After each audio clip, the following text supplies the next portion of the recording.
የሚለውን በአለን ሰዓት እንመለከተዋለን። ምን አልኩኝ? በሉልኝ።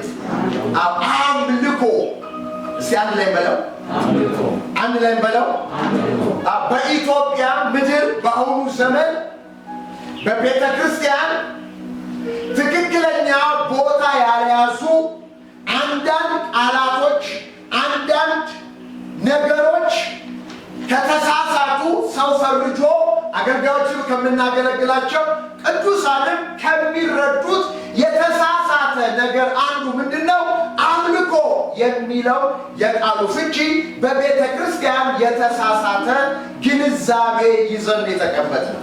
አምልኮ ሲባል ብዙዎቻችን እንደምናስበው እኛም ሰባኪዎች አገልጋዮች እንደምናገለግለው አምልኮ የሚለውን ዝማሬን ብቻ ይዘን ምን አድርገናል? ተቀምጠናል።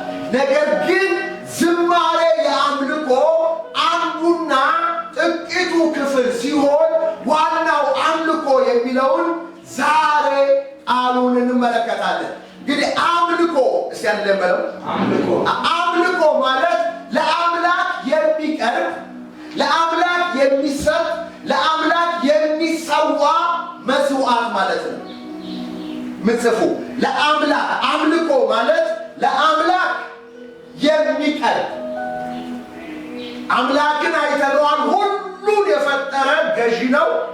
አምላክ ምስጋና አምልኮና ስግደት የሚቀበል ነው።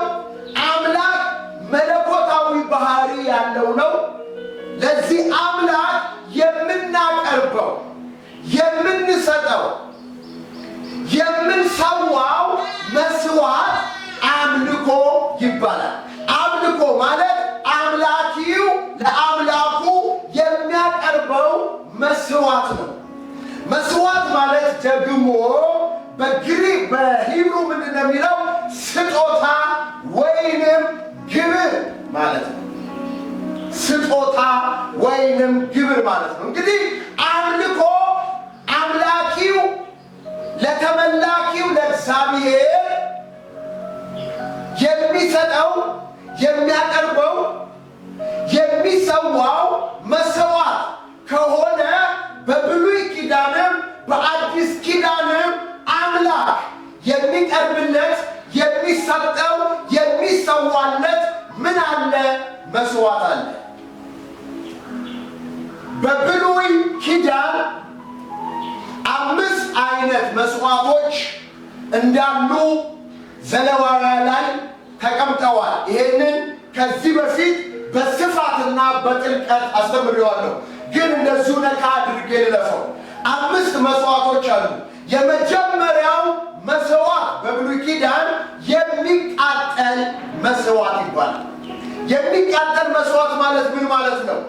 ሙሉ በሙሉ ለእግዚአብሔር የሚቀርበው እንስሳው በእሳት ተቃጥሎ ሙሉ በሙሉ ምን የሚያደርገው ነው? ለእግዚአብሔር የሚቀርበው የመስዋዕት የሚቃጠል መስዋዕት ይባላል። ሁለተኛው መስዋዕት የኃጢአት መስዋዕት ይባላል። አንድ ኃጢአተኛ ሰው ኃጢአት ሲሰራ እግዚአብሔርን አሁን ሲተላለፍ ለእግዚአብሔር የሚያቀርበው በካህኑ በኩል ለእግዚአብሔር የሚያቀርበው እጁን ጭኖ ኃጢአቱን ተናዞ እንስሳው ላይ አስቀምጦ እንስሳው ታርዶ ኃጢአት እንዲሰረይ የሚያደርግ ያ የኃጢአት መስዋዕት ይባላል። ይህ የኃጢአት መስዋዕት በግ ይሆናል፣ ፍየል ይሆናል፣ ዋኖስ ይሆናል፣ በሬ ይሆናል፣ ኮርማ ይሆናል ለእግዚአብሔር የሚቀርብ። ሁለተኛ የኃጢአት መስዋዕት ነው። ሶስተኛው መስዋዕት የእህል ቁርባን መስዋዕት ይባላል። የእህል ቁርባን መስዋዕት በጣም የሚገርም መገለጥን እግዚአብሔር ሰጥቶኝ በብዙ ቤተክርስቲያን አገልግዬዋለሁ።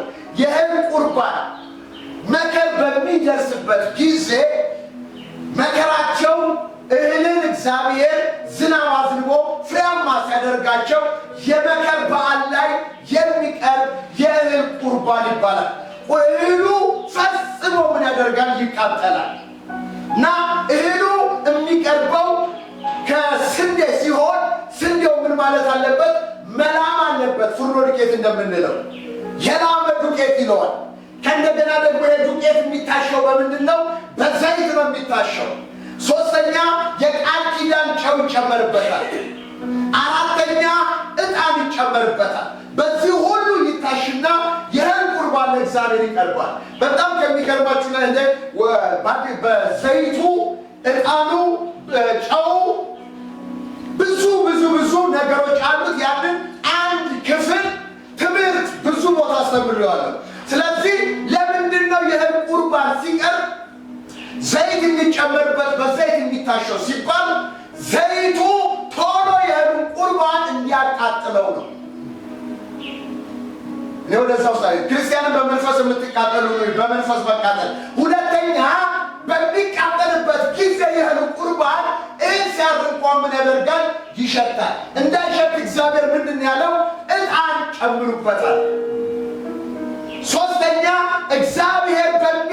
ለእግዚአብሔር በሚቀርበው ቁርባን ውስጥ ለእግዚአብሔር በሚቀርበው መስዋዕት ውስጥ ሁሉ ቃል ኪዳን ጨው ይገባበታል። ስለዚህ ሶስተኛው የእህል ቁርባን ነው። ወደዛ ውስጥ አልገባም።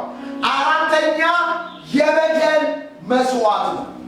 ሰውን ሲበድል ሰው ሲያሳዝን ለዛ ሰውዬ የበደለውን በደል ይቅር እንዲባል የበደል መስዋዕት ይባላል። አራተኛው። አምስተኛው የህብረት መስዋዕት ይባላል። የህብረት መስዋዕት በዓል ሲኖር፣ ፌሽታ ሲኖር፣ አንድነት ሲኖር ተሰብስበው ለእግዚአብሔር አቅርበው በእግዚአብሔር ፊት የሚበሉት በእግዚአብሔር ፊት የሚጠጡት ያ የህብረት መስዋዕት ይባላል። በብሉይ ኪዳን ስንት አይነት መስዋዕት አለ? በሉልኝ።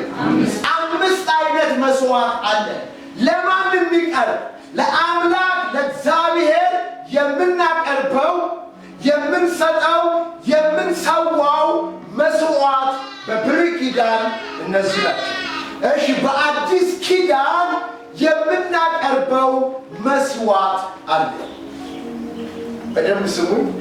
በአዲስ ኪዳንም የምናቀርበው የምንሰጠው የምንሰዋው መስዋዕት አለ። እሺ፣ በአዲስ ኪዳን ለእግዚአብሔር ለአምላክ የምናቀርበው የምንሰጠው የምንሰዋው መስዋዕት 3ን አሳያችኋለሁኝ። የመጀመሪያው ራሳችንን ሁለንተናችንን መስዋዕት አድርገን እንድናቀርብ እግዚአብሔር ይፈልጋል። አምልኮ ማለት ለአምላክ መስዋዕትን መሰዋት ነው፣ መስጠት ነው፣ ማቅረብ ነው። ስለዚህ ሮሜ 12:1 ላይ ምንድን ነው የሚለው? ወንድሞች ሆይ ይላል። ወንድም ካለ በአዲስ ኪዳን ላይ በክርስቶስ ኢየሱስ አምነው የዳኑትን ክርስቲያኖች ነው። ምን ይላል? ወንድሞች ሆይ ሰውነታችሁን ወይንም ሁለንተናችሁን፣ መንፈሳችሁን፣ ነፍሳችሁን፣ ስጋችሁን እንደማለት ነው። ወንድሞች ሆይ ሰውነታችሁን ይልና 3 ነገር አለ። አንደኛ እግዚአብሔርን ደስ የሚያሰኝ፣ ሁለተኛ ቅዱስ፣ ሶስተኛ ሕያው ምን አድርጋችሁ? መስዋዕት አድርጋችሁ አቅርቡ ይላል። አምልኮ ማለት መስዋዕትን ለእግዚአብሔር ማቅረብ ነው። በአዲስ ኪዳን አምልኮ ማለት የመጀመሪያው ራስን ለእግዚአብሔር ማቅረብ ነው። ራስን ለእግዚአብሔር መስጠት ነው። ራስን ለእግዚአብሔር ማቅረብ ነው። ስሙ። ምን አለ? ቅዱስ አለ። ቅዱስ መስዋዕት። እግዚአብሔር በብሉይ ኪዳንም የሚቃጠል መስዋዕት ሲቀርብለት፣ እንስሳት በሚቀርብለት ሰዓት እግዚአብሔር የሚቀርብለት የሚፈልገው ንጹሕ ቅዱስ የሆነ እንስሳት ነው። ምን ያላደረገ? ዓይኑ ያልታወረ፣ እግሩ ሽባ ያልሆነ፣ ቋቁቻ የሌለው፣ ያልከሳ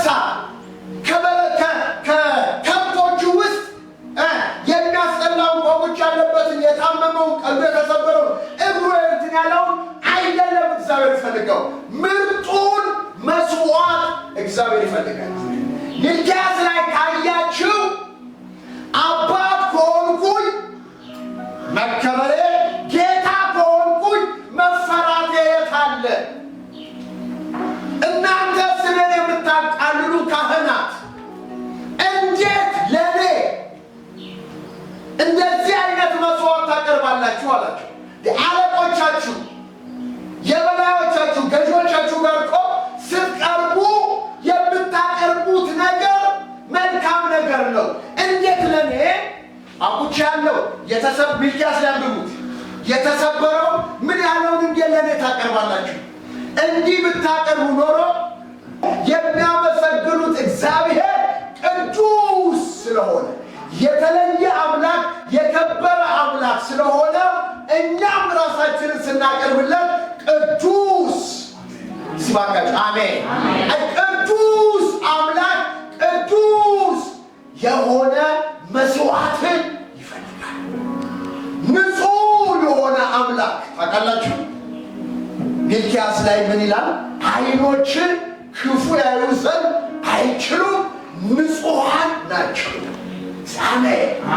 ለእግዚአብሔርም ንጹህ የሆነ ቅዱስ የሆነ የተለየ የከበረ መስዋዕት እንድናቀርብለት ምን ያደርጋል? ይፈልጋል።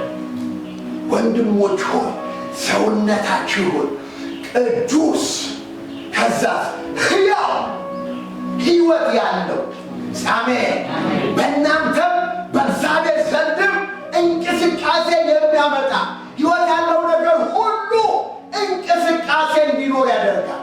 ስለዚህ አሜን ነው። በደንብ በሉልኝ። አየህ መስዋዕታችን እግዚአብሔርንም የእግዚአብሔር መላእክቶችንም ሰማያዊ ነገርንም ምድራዊ ነገርንም የእኛ ነገርንም ማንቀሳቀስ መቻል አለበት። አያችሁ ኖህ እኮ ከጥፋት ውሃ በኋላ ከንጹህ እንስሳት ከንጹህ ወፎች ለሰውነት ሰርቶ ለእግዚአብሔር አቀረበ። እግዚአብሔርም መልካሙን የተወደደውን የኖህን መስዋዕት አሸተተ ይላል። ከዛም እግዚአብሔር ተናገረ ይላል። እንቅስቃሴ በሰማይ ላይ በሚኖርበት ሰዓት ምልክት እግዚአብሔር ውሃ ዳግመኛ የሰው ልጅ እንደማጠፋ ምልክት እግዚአብሔር አደረገ። ስለዚህ ቅዱስ ሕያው ሕይወት ያለው ትርጉም ያለው መስዋዕት። ሶስተኛ እግዚአብሔርን ደስ የሚያሰኝ እስቲ በሉት እስቲ አየህ መስዋዕት ሁሉ እግዚአብሔርን ደስ የሚያሰኝ መሆን አለበት። ቅዱስ መሆን አለበት። የተለየ ከበረ ንጹህ መሆን አለበት። ከእንደገና ደግሞ ሕያው መሆን አለበት። ሕይወት ያለው ራስን የሰጠንበት። ሶስተኛ እግዚአብሔርን ደስ የሚያሰኝ መስዋዕት አድርጋችሁ አቅርቡ ይላል። ስለዚህ የአዲስ ኪዳን መስዋዕት ራሳችንን እውነት ውሸት በሉልኝ የአዲስ ኪዳን መስዋዕት አንተ ነህ። አንተ ሙሉ በሙሉ ተቃጥለህ ለእግዚአብሔር የሚቃጠል መስዋዕት ሙሉ በሙሉ ለእግዚአብሔር እንደሚቃጠል ሁሉ እግዚአብሔርም ሙሉ በሙሉ እኛነታችንን አቃጥሎ ማጥፋትና እርሱነቱን በእኛ ሕይወት ውስጥ ማኖር ይፈልጋል። ኢየሱስ ጌታ ነው። እኛ ካልን ስንሰብክም ስንተነብይም ስናገለግልም ስንዘምርም መንፈሳዊ አገልግሎት ስንሰጥ እኔ ነኝ እንላለን። እኔ ስጸልይ ነው፣ እኔ ተንብዬ ነው፣ እኔ አስተምሬው ነው፣ እኔ እንዲሳደርግ ነው እንዲሆነው እንላለን። ነገር ግን ብርቱ የሆነው እርሱ በእኛ ታላቅ ሥራ እንዲሠራ እኛነታችንን አጥፍቶ እርሱነቱን በእኛ ውስጥ ሊያኖር ሲፈልግ እኛን ሕያው የሆነ መስዋዕት አድርጎ ሊያጠፋንና እርሱነቱን በእኛ ውስጥ ሊገልጥ ይፈልጋል። ኢየሱስ ጌታ ነው። እስቲ በደንብ አሜን በሉ። አየህ ራሳችንን ለእግዚአብሔር ሕያውና ቅዱስ ዘርን ደስ የሚያሰኝ መስዋዕት አድርገን ካቀረብን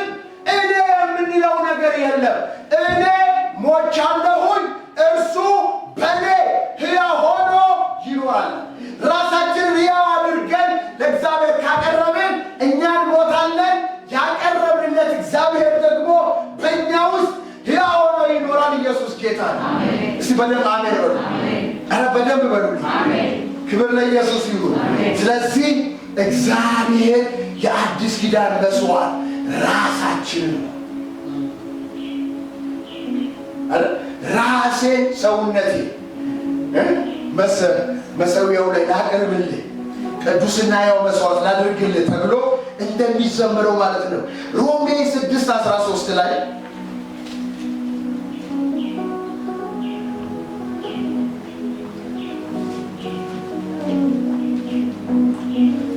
ስሙኝ በደንብ። ሮሜ ጸሐፊው ምን ይላቸዋል? ጳውሎስ ቀድሞ ይላቸዋል። ቀድሞ ብልቶቻችሁን ወይንም ሰውነታችሁን የአመፃ የጦር ዕቃ አድርጋችሁ ለኃጢአት አቅርባችሁ ነበር ይላል። አይ ቀድሞ ሰውነታችን ሴት በዓይናችን ብልት እንጠቅሳለን። የሚሰረቅ ነገር ካገኘን በእጃችን እንሰርቃለን። የተለያየ ነገር ሲሆን በአፋችን እንዋሻለን፣ እንሳደባለን። የሆነ ነገር ሲሆን እንማታለን፣ ወደ ክፋት ቦታ እንሮጣለን። ብልቶቻችን የአመፅ የጦር ዕቃ ሆነው በፊት ቀርበው ነበር። አሁን ግን ሲባል አሜን ወርስ አሁን ግን ብልቶቻችሁን የጽድቅ የጦር ዕቃ አድርጋችሁ እስቲ አንድ ላይ በሉልኝ። አንድ ላይ ኧረ በደንብ በሉልኝ። አሁን ብልቶቻችሁን ነው ለእግዚአብሔር የጦር ዕቃ አድርጋችሁ የምታቀርቡት። ብልቶቻችንን ማለት ምንድን ነው? አንደበታችን ምንድን ነው? አንድ ላይ በሉልኝ። አንድ ላይ አንደበታችን ብልት ነው። አንደበቴ ብልት ነው። ለዚህ አንደበት በሰውነት መካከል ያለ ብልት ነው ይላል። ነገር ግን የሚሳደብ ከሆነ የተለያየ ነገር በአንደበት የሚያደርግ ከሆነ የአንደበት የፍጥረትን ሩጫ ገጥቷል ይላል። ስለዚህ ከአንድ ምንጭ እስቲ በሉት አንድ ላይ ያዕቆብ ከአንድ ምንጭ እንዴት ሁለት አይነት ውሃ ይቀዳል? ጣፋጭና መራራ ውሃ ሊቀዳ አይችልም ማለት አያችሁ። ከአንደበታችን ከልባችን መራራና ጣፋጭ ነገር ሊወጣ አይችልም ማለት ግን ያዕቆብ ላይ ሲነግራቸው ምን አላቸው? ከአንድ ምንጭ እንዴት ሁለት አይነት ውሃ ይቀዳል? መራራና ጣፋጭ እንዴት ውሃ ይቀዳል? በዚሁ አፋችሁ እስቲ በሉ በዚሁ አፋችሁ እግዚአብሔር አብን ትባርኩበታላችሁ። በዚሁ አፋችሁ ደግሞ እንደ እግዚአብሔር ምሳሌ የተፈጠረውን ሰውን ትረግሙበታላችሁ። አንደበት ብልት ነው። ለእግዚአብሔር ሕያው መስዋዕት ሆኖ ከቀረበ አብን ብቻ ይባርካል። ካልቀረበ ግን ቤተ ክርስቲያን ውስጥ አብን ይባርካል። መስሪያ ቤትና መንደር ካፌ ውስጥ ደግሞ ቁጭ ብሎ ሰውን ይረግማል፣ ሰውን ያማል፣ በሰው ላይ ክፋት ይጎነጉናል። ስለዚህ ብልቶቻችሁን እስቲ በሉልኝ የምን የጽድቅ የጦር ዕቃ አድርጋችሁ ለእግዚአብሔር አቅርቡለት። እግዚአብሔር በቀረበለት ብልት በቀረበለት ሰውነት ክብሩን ይገልጣል፣ ስሙን እንዲሸከም ያደርገዋል፣ የእግዚአብሔርን ሥራ እንዲሠራ ያደርገዋል። ስለዚህ ወገኖቼ እግዚአብሔር ብልቶቻችንን የጽድቅ የጦር ዕቃ አድርገን እንድናቀርባቸው ምን ያደርጋል? ይፈልጋል። ኢየሱስ ጌታ ነው። እስቲ በደንብ አሜን በሉ። ስለዚህ አምልኮ ራስን ከማቅረብ ይጀምራል። ብልቶቻችንን ለእግዚአብሔር የጽድቅ የጦር ዕቃ አድርገን በማቅረብ ይጀምራል። አምልኮ የሐሳብ፣ የልብ፣ የስሜት፣ የፍቃድ እነዚህ ሁሉ ውህደት ሆኖ መንፈስን በእግዚአብሔር ፊት በማፍሰስ ለእግዚአብሔር ራስን ከመስጠት ይጀምራል። ክብር ለኢየሱስ ይሁን። እስቲ በደንብ አሜን በሉ። ሃሌሉያ። ሁለተኛ የምናቀርበው የምንሰጠው የምንሰዋው መስዋዕታችን ሁለተኛ የምስጋና መስዋዕት ይባላል። ወይንም የምስጋና መስዋዕት ማቅረብ ነው። ሁለተኛው ምን አልኩኝ? የምስጋና መስዋዕት ማቅረብ ነው። ሁለተኛ ዕብራውያን 13 ቁጥር 15 ላይ ተመልከቱ። ምን ይላል? ዕብራውያን 13 ቁጥር 15 ላይ እንግዲህ ይልና ዘወትር፣ አንዳንድ ጊዜ አይደለም፣ አልፎ አልፎ አይደለም፣ ዘወትር ለእግዚአብሔር የምስጋና መስዋዕት። እስቲ ዘወትር ለእግዚአብሔር የምስጋና መስዋዕት በሉ። አያችሁ፣ ለእግዚአብሔር የምስጋና መስዋዕት የምናቀርበው ቸርች መተን አይደለም፣ ቤታችን የጸሎት ፕሮግራም ኖሮ ስንበረከክ አይደለም። ዘወትር ለእግዚአብሔር የምስጋና መስዋዕት ማለትም ለስሙ፣ ለማንነቱ፣ ለመለኮቱ፣ ለህልውናው የሚመሰክሩ የምናችሁን የከናፍርቶቻችሁን ፍሬ ሃሌሉያ በክርስቶስ ኢየሱስ ለእግዚአብሔር እናቅርብ ይላል። አያችሁ፣ ክርስቲያን ለእግዚአብሔር የሚያቀርበው መስዋዕት የከናፍርቶቹን ፍሬ ቅድም እንዳለ በዚህ በከናፍርቶቻችን ፍሬ በአፋችን እግዚአብሔር አብን በክርስቶስ ኢየሱስ እንድንባርከው ዘወትር እግዚአብሔር ምን ያደርጋል? ይፈልጋል።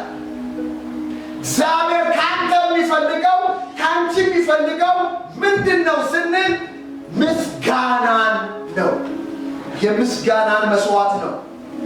እንግዲህ ምስጋና እግዚአብሔር በማንነቱና በባህሪው ቅድም እንዳለው መለኮት ነው። እርሱ የሁሉ ፈጣሪ ነው። ኤልሻዳይ ነው። በሁሉ ቦታ የሚገኝ ነው። ሁሉን የሚያይ ነው። ሁሉን የሚያውቅ ነው። ዘላለማዊ አምላክ ነው። በዚህ በመለኮቱ እንድናመሰግነው ከእንደገናስ ለእኛ ባካፈለን ባህሪያቶቹ ለምሳሌ መልካም ነው፣ ፍቅር ነው፣ ቸር ነው፣ ደግ ነው፣ ሩሩ ነው፣ መሐሪ ነው፣ ይቅር ባይ ነው። በዚህ ለእኛ ባካፈለው መለኮታዊ ባህሪው ደግሞ እንድናመሰግነው በባህሪው። ሌላው ደግሞ እግዚአብሔር ደግ ነው፣ ሰጪ ነው።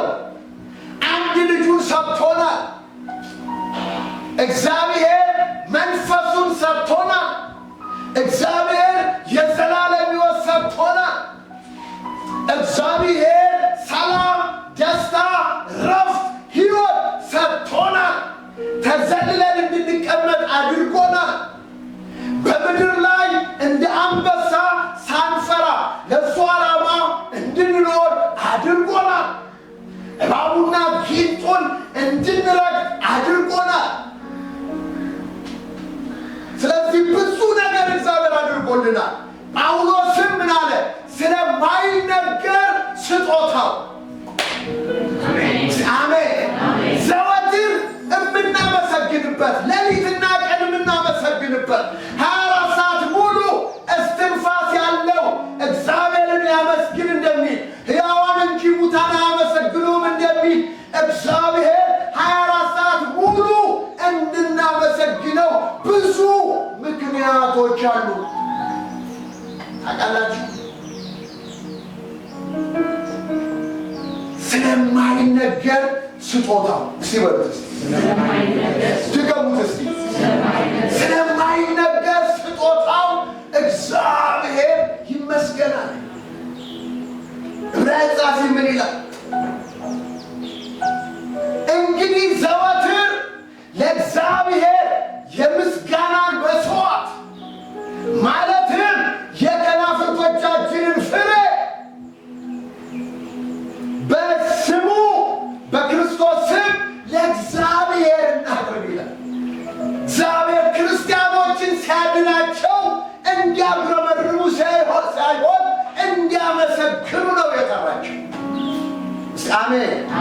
ክብር ለማን ይሁን? እግዚአብሔር ይሁን። አንደኛ ተሰሎንቄ 5:17-18 ላይ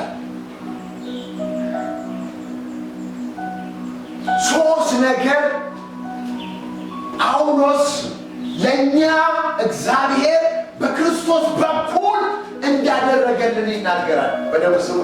የመጀመሪያው ምንድነው? ሳታቋርጡ ጸልዩ። ትእዛዝም ነው። ከአባት ከፍቅር አባት ጋር የምንገናኝበት መስመር ነው ጸሎት። ሳታቋርጡ ጸልዩ። ሁለተኛስ በሁሉ አመስግኑ። ተደረገም አልተደረገም፣ ሞላው ጎደለም፣ አጣው አገኘው፣ ጤነኛ ሆንኩኝ ታመምኩኝ፣ ስለ ሁሉ ሃሌሉያ፣ ስለ ሁሉ እግዚአብሔርን ትርጉሙ ላይ ምንድን ነው የሚለው? ትርጉሙ ላይ የሚለው እንዲህ ነው፣ በሁሉ አመስግኑ የሚለኝ በማንኛውም ሁኔታና ነገር ውስጥ እስቲ በሉት አመስግኑ። ምንም አይነት ሁኔታ ውስጥ ሁኑ፣ ምንም አይነት ነገር ይድረስባችሁ፣ ዘወትር የምስጋናችሁን መስዋዕት ለእግዚአብሔር የምታቀርቡትን በምንም አይነት ሁኔታ ውስጥ ብትሆኑ ማጓደል የለባችሁም ማለት። ስለ ሁሉ አመስግኑ። ሶስተኛው ምንድን ነው የሚለው? ይህ እግዚአብሔር ፍቃድ ነው። ስለ ሁሉ በእግዚአብሔር ደስ ይበላችሁ፣ ሁልጊዜ ደስ ይበላችሁ ይልና ይህ የእግዚአብሔር ፈቃድ ሲበሉት በሉልኝ በክርስቶስ ኢየሱስ ወደ እናንተ ነው ይላል። አሁን ክርስቲያኑ የእግዚአብሔር ፈቃድ በክርስቶስ ኢየሱስ ወደ እርሱ የሆነለት ነገርን አላወቅም። እነዚህ ሶስት ነገሮች ሁልጊዜ እንድንጸልይ፣ በጌታ ደስ እንዲለን፣ ስለ ሁሉ እንድናመሰግን። እስቲ በሉ ስለ ሁሉ በሉ። በደንብ በሉት።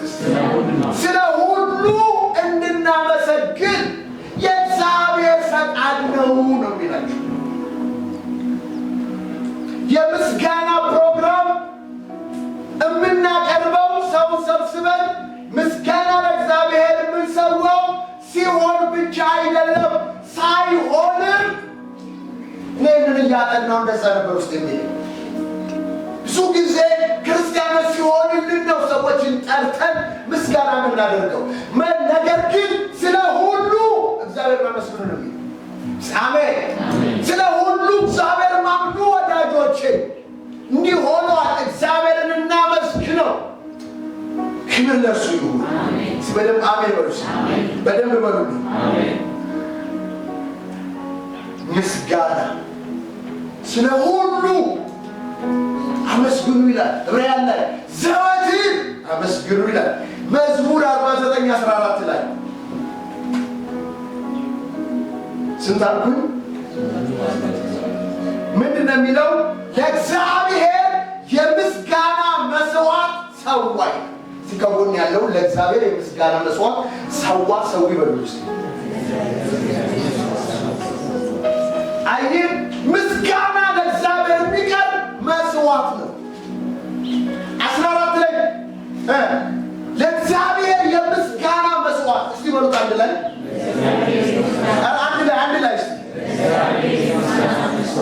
ለእግዚአብሔር የምስጋና መስዋዕት ሰዋ ይላል። የምስጋና መስዋዕት ሌላ የምሰዋው ነገር የለም። እንስሳት ነው ወይ በግ ነው ወይ ምን ነው ወይ ይላል። ኖ በሺ ተራራ ላይ ያሉ በጎች የኔ ናቸው። ብራብ ለአንተ አልነግርህም፣ ብጠማ ለአንተ አልነግርህም። አንተ እንስሳት እንድሰዋልኝ አይደለም። አንተ ተሰውተህ ከተሰዋው ማንነት ውስጥ የምስጋና መስዋዕት እንዲወጣልህ ነው። አሁን ብዙ ጊዜ ያልተሰዋ ሰው፣ ራሱን ያልሰጠ ሰው ሁልጊዜ ለዚህ ዓለም ተድላና ምቾት ያልሞተ ስለሆነ ማጉረምረምና ብስጭት ንጭንጭ ነው ውስጡ ያለው። የሞተ ሰው ግን ለእግዚአብሔር ክብር የሚኖር ሰው ግን ሁልጊዜ ምስጋና በአፉ ላይ እግዚአብሔር ይጨምርበታል። ሁልጊዜ ያ ሰው ምንድነው? አመስጋኝ ነው።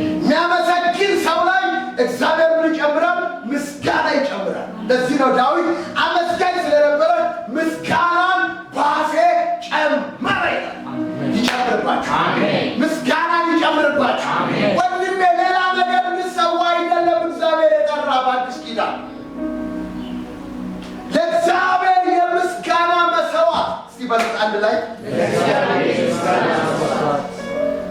የአዲስ ኪዳን አምልኮ ማለት ለእግዚአብሔር የምናቀርበው፣ ለእግዚአብሔር የምንሰጠው፣ ለእግዚአብሔር የምንሰዋው መስዋዕት ነው። ከምንሰዋው መስዋዕት አንዱ ለእግዚአብሔር የምስጋናን መስዋዕት ሰዋ። ቁጥር 23 ላይ ምን ይላል? ይህ ሰዋ የሚለው ቃል ቅድም ዘምራለ ሊሰዋ የምስጋናን መስዋዕት ሆነ አይቻለሁ አባት እንዳለ ባለበት ሁኔታ ምስጋና ስትጀምር፣ የምስጋና መስዋዕት ማቅረብ ስትጀምር እግዚአብሔር ወደ አንተ አንድ እርምጃ ለማዳን እየጠራው። ምስጋና ስትሰዋ ባለህበት ሁኔታ የእግዚአብሔር ፍቃድ በክርስቶስ ኢየሱስ ወደ እናንተ የሆነው ስለ ሁሉ እንድታመሰግን ነው።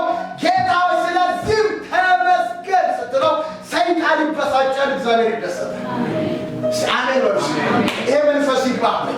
ይሄ መንፈስ ይግባብህ። ይሄ መንፈስ ይግባብህ። ወንድም ይሄ ነገር ውስጥ እግዚአብሔር ያስገባል። የቃሉ ፍቺና ብርሃን እግዚአብሔር ይስጠን።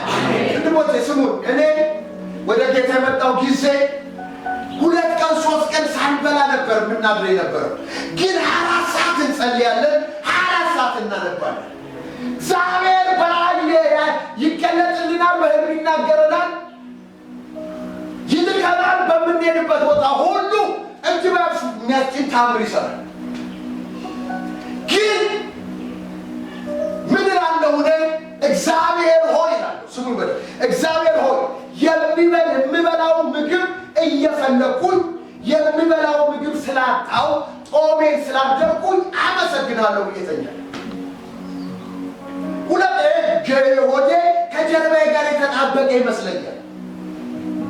የሚበላው ምግብ እየፈለኩኝ የሚበላው ምግብ ስላጣው ጦሜን ስላደርኩኝ አመሰግናለሁ እየጸለያለሁ። አንድ ቢጫ እንጂ 5 ሊትር የምትይዝ ጀሪካን አለች። ሚካኤል ከላይዋ ላይ አለ። እግዚአብሔር እነ ዳንኤል ጥሬ ቆርጥሞ ፊታቸው ወዝወዝ እንደሆነ ይሄ ውሃ ወተት ይሁን ብለን ከጓደኞቼ ጋር ያንን ጠጥተን 2 ቀን 3 ቀን እናድራለን። በምስጋና የተሞላን ደስታ ያለን ሰዎች ነን፣ ያረፍን ሰዎች ነን። እንደዛ ሲሆን እግዚአብሔር ወደኛ እየመጣ ደግሞ ክብሩን ይገልጣል። አሁን እኮ ክርስቲያኑ አጉረምራሚ ነው፣ አማራሪ ነው እኮ ማራ ነው እኮ። ለምን? የምስጋና መንፈስ የለውም። ጌታ የመጣው እኮ ስማ፣ በሐዘን ፋንታ የምስጋና መጎናጸፊያ እሰጣቸው ዘንድ። አሜን የምን በብልት ምን ተጎናጸፈ? የምስጋናን መጎናጸፊያ። አሜን የምን ጌታ የመጣው ልታማርር አይደለም። የምስጋናን መጎናጸፊያ ይደርብልን ነው። ኢየሱስ ጌታ። ክብር ለኢየሱስ ይሁን። አሜን። እግዚአብሔር አምላክ ይባረክ። እግዚአብሔር አምላክ ይባረክ። ስለዚህ የምስጋና መጎናጸፊያ እስቲ በደንብ በሉት፣ በደንብ በሉት። ጌታ የመጣው ለአፍን ሳይሆን ልማረር ሳይሆን የምስጋና መጎናጸፊያ ሰጥቶኝ ስለ ሁሉ እንዳመሰግን ነው። ይሄ ነው የእግዚአብሔር ፈቃድ በክርስቶስ ወደ እናንተ ነው ማለት። ክርስቶስ የመጣው የምስጋና መጎናጸፊያ ሰጥቶ አመስጋኝ እንድትሆን ነው። መቼ? ዘወትር የምስጋናን ፍሬ፣ የምስጋናን መስዋዕት፣ የከንፈሮችን ፍሬ እንድታቀርብ ነው። ክብር ለኢየሱስ ይሁን። እስቲ በደምብ አሜን በሉ። ድገሙት እስቲ። አይ መዝሙር 49:14 ላይ ይሄንን ካደረክ በኋላ ምስጋና የሚሰዋል። እስቲ በደምብ በሉ እስቲ። ድገሙት እስቲ። አይ ምስጋና የሚሰዋልኝ፣ ምስጋና መስዋዕት ነው ለእግዚአብሔር የሚቀርብ። ካንተ የሚፈልገው እግዚአብሔር ራስህን ነው። ቀጥሎ ራስ ከአንደበት የሚወጣውን የምስጋና መስዋዕት ነው የሚፈልገው። ስለ ምስጋና የሚሰዋልኝ እርሱ ያከብረኛል። እግዚአብሔርን ማክበር ማለት ባለበት ሁኔታ ውስጥ ሆነ ሳትናወጥ እግዚአብሔርን ማመስገን፣ እግዚአብሔርን መባረክ የቻልክ እንደሆነ የምስጋና መስዋዕት ማቅረብ ከቻልክ ምስጋና የሚሰዋልኝ እርሱ ያከብረኛል። ያለውን የሚያከብረኝ ምስጋና የሚሰዋ ነው። ከዛስ የማድንበትን መንገድ አሜን። ምንም ምንበትን በዚያ አሳየዋለሁ። በምስጋና ውስጥ ኢየሱስ ጌታ ሲበደም አሜን ነው። ሆሴ 14:2 ላይ ምን ይላል? በቸርነትህ ተቀበለን፣ በወይፈን ፋንታ የከናፍርቶቻችንን ፍሬ እንሰጥሃለን። ኤፌሶን 5:19 ላይ ሳሲደርስ ነግሩኛላችሁ። እሺ ስንት ነው? እሺ ኤፌሶን 5:19 ላይ በመዝሙርና በዝማሬ በመንፈሳዊ ቅኔ እርስ በርሳችሁ ተነጋገሩ፣ ለጌታ በልባችሁ ተቀኙና ዘምሩ። ሁልጊዜ እስቲ በሉ ሁልጊዜ በሉልኝ። ሁልጊዜ ስለ ሁሉ አያቄ በጣም ድንቅቃለሁ። እኔ እግዚአብሔር ሲገልጥልኝ የዛሬ ክረምት ላይ እውን ያሉት እያነበቡ ሁልጊዜ አሜን ዕብራውያን ላይ ዘወትር እዚህ ደግሞ ሁልጊዜ ስለ ሁሉ ደስ አይልም? ሁልጊዜ ስለ ሁሉ አመስግኑት ይላል። እግዚአብሔር የሚመሰገነው ሁልጊዜ ነው። ስለምን? ስለ ሁሉ። ኧረ እባካችሁ ይሄ ነገር በኢየሱስ ይግባ ይግባ። በቃ ጓዳ ግባና ስለ ሁሉ ማመስገን ጀምር። የሚያድንበትን መንገድ የሚያሳይ ይበዛል።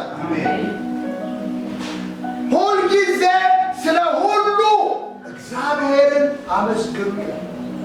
በመዝሙር በዝማሬ እስቲ በሉት። በመዝሙር በዝማሬ በሉት። በመንፈሳዊ ቅኔ ለእግዚአብሔር በልባችሁ ተቀኙ ይላል። ቀርባችሁ አመት ስለሆነም አይደለም፣ ነገር ስለተሳካ ሁልጊዜ ደስ ይለኛል። ልብ ያውቀዋል። በቃ በዝማሬ በመዝሙር በመንፈሳዊ ቅኔ በምናችን በልባችን በምኑ በጸጋው ምን ማለት መቀኘት፣ መዘመር፣ ማምለክ እስቲ አሜን፣ መባረክ፣ ማመስገን፣ ማተለቅ፣ ከፍ ማድረግ ስንችል ዋው! እናንተ ሰዎች ምስጋና በጀመሩ ጊዜ እግዚአብሔር ድብቅ ሰራዊቱን አውጥቶ በሴርና በአሞን ያሉትን ጠላቶቻቸው መታ ይላል። ምስጋና ሲጀመር ነው። መቼ?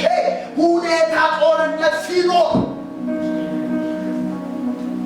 አሜን። ጦርነት ሲኖር ከእንደገና እስራት ሲኖር ታውቃላችሁ። እንደ ጳውሎስ እናንትና ጠርቀው ወሰሮች ይላል መጽሐፍ ቅዱስ እንዲህ በመንፈቀ ሌሊት እየጸለዩ እግዚአብሔርን በዜማ ያመሰግኑ ነበር ይላል። አሜን።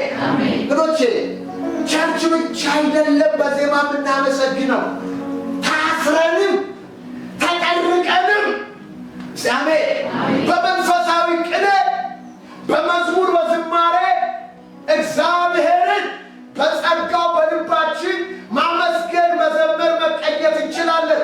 ነገር መስታስረው እየጸለዩ በዜማ እግዚአብሔርን ሲያመሰግኑት ይላል። ድንገት ብሎ ታውቁታላችሁ ነገሩ። ስለዚህ ወገኖቼ መስዋዕት ማለት እግዚአብሔርን ማመስገን መቼ? ሁል ጊዜ።